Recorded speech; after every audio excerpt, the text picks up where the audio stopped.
I'm Michael, this is Lessons from the Screenplay.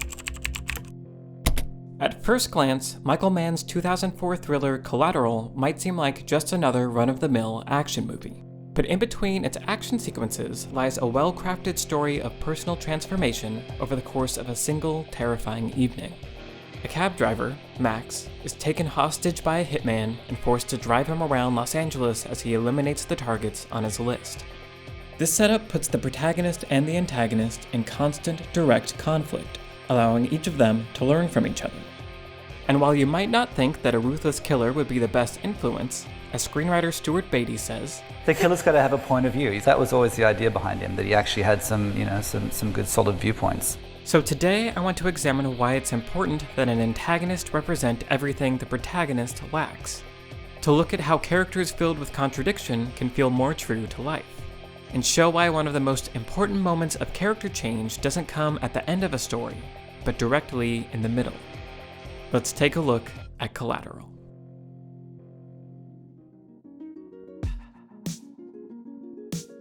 Living in society is hard. We all have important goals we want to achieve, yet are often afraid to take the necessary steps to attain them. This tension is also found in great characters. As John York writes in his book, Into the Woods, a 5-act journey into story, this conflict between who a character is and who they want to be is real life's gift to drama. Writers have always known that when their characters act in a manner they profess to disapprove of, when they lie, when they self-sabotage, and generally act contrary to their conscious proclamations and beliefs, they are far more interesting, far more exciting to write, and feel far more true to life. In Collateral, this contradiction is immediately apparent in the protagonist, Max. Max is not your typical cabbie. In his first scene, we see the juxtaposition between him and the other cabbies. Some unshaven, swapping stories, counting cash. One stands on the passenger seat to shout over the roof to his pal, spills his coffee, couldn't care less. Not Max. His cab is fly. Among cabbies, he is GQ. We soon learn that this is because Max doesn't think of himself as a cab driver. Limo company I'm putting together. Island limos. It's gonna be like an island on wheels. It's gonna be a cool groove, like a club experience. When you get to the airport, you're not gonna wanna get out of my limo. So I do this part-time to get my Benz off leases, staff up, get the right client list, things like that. An uncomfortable beat. This is Max's facade. He wants to be thought of as someone who runs a successful A-list limo company, so he presents himself as being just around the corner from making it a reality. After all, the cab driving is just temporary. I'm not in this for the long haul, just filling in. It's temporary while I'm getting some things shaped up. This is just temporary. How long you been driving? 12 years. Hardly temporary. Here we see Max's contradiction fully rendered. He wants to own a successful limousine company more than anything, yet he's been driving a cab and making excuses for 12 years. This is his character's flaw/weakness, and soon we see that his lack of self-confidence and inability to take risks are holding his inner self back. In his book, John York creates a simple visualization to help demonstrate the relationship between the facade and the inner self over the course of the story. The protagonist begins clinging to a facade, the idea of themselves they want others to see. But hidden away is their inner self, the part of them they must learn to embrace to become who they need to be. So what drives the character to change? What's your name?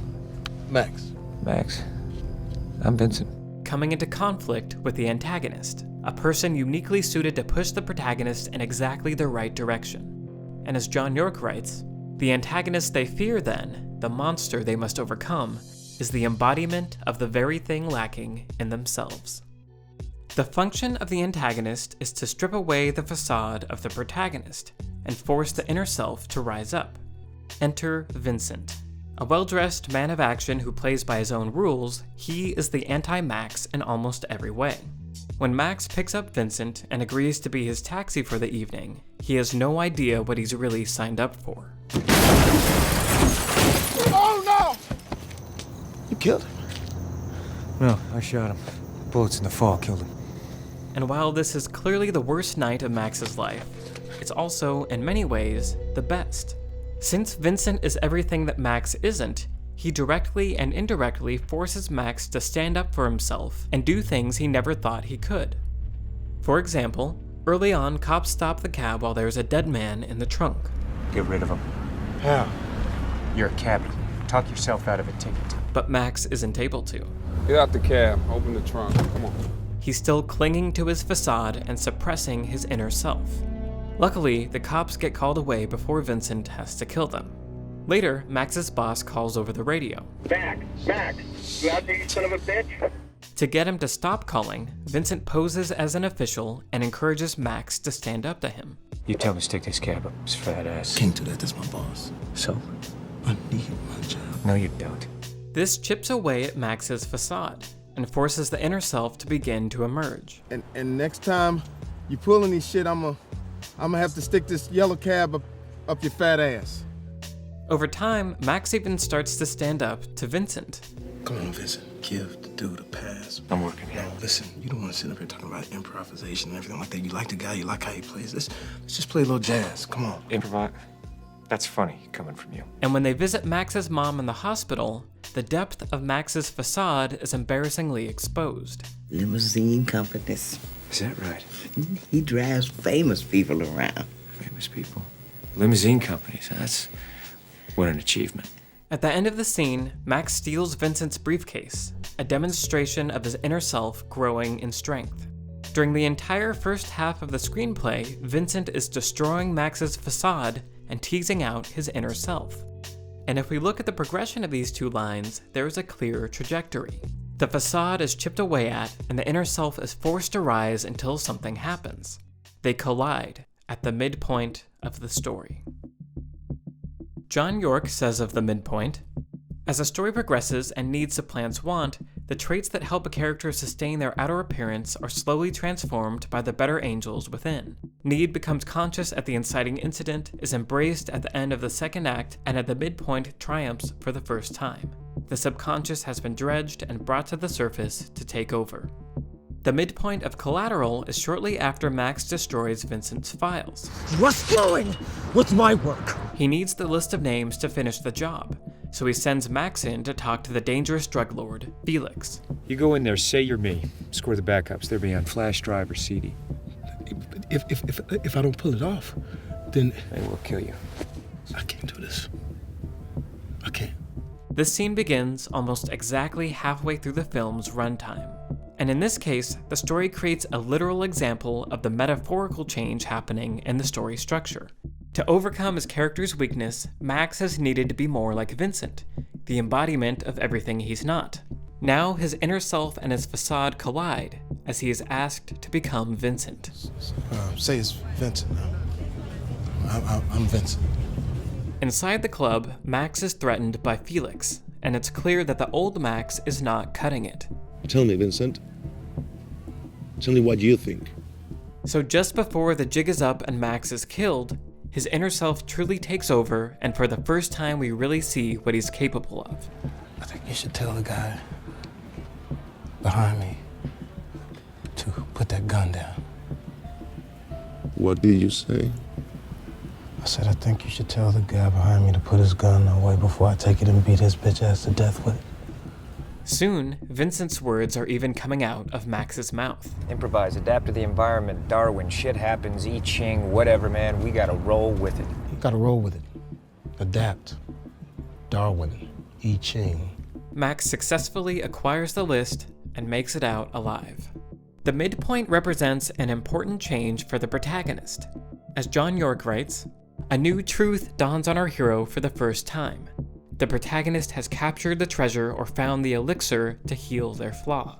But the story obviously isn't over, and York goes on to write, "At this stage in the story, they don't quite know how to handle it correctly. The journey back is therefore built on how the hero reacts to possessing the elixir, and whether they will learn to master it in a wise and useful way."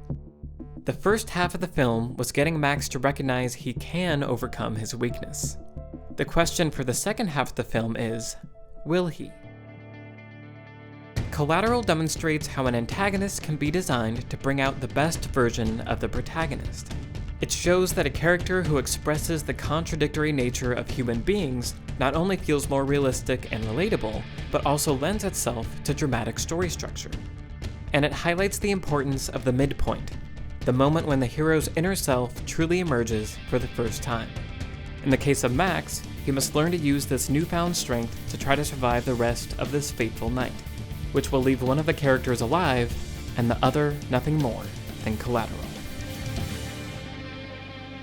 Another thing I love about Collateral is that the antagonist goes on a character arc that is similar to the protagonist's. The same way Vincent tears at Max's facade, so does Max tear at Vincent's. This was something I wanted to talk more about, but unfortunately it didn't fit the flow of the video. So I took that section of the script and made it a blog post available on my website.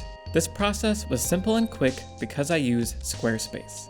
Starting with one of their designer templates made setting up my website easy, and adding features like a place to sign up for my newsletter is always a hassle-free experience. So if you're looking to share your ideas with a new blog, or simply want to make a beautiful website to showcase your work, make it with Squarespace. Head to squarespace.com/LFTS for a free trial. And when you're ready to launch, use the offer code LFTS to save 10% on your first purchase of a website or domain. Thanks to Squarespace for sponsoring this video. Hey guys, hope you enjoyed the video. I just set up a Discord server for my Patreon supporters where we discuss movies we're watching, share works in progress, and occasionally share cute pictures of our pets. So if you want to support the channel and chat about movies on Discord, head to my Patreon by clicking on the link below. Thanks for watching, and I'll see you next time.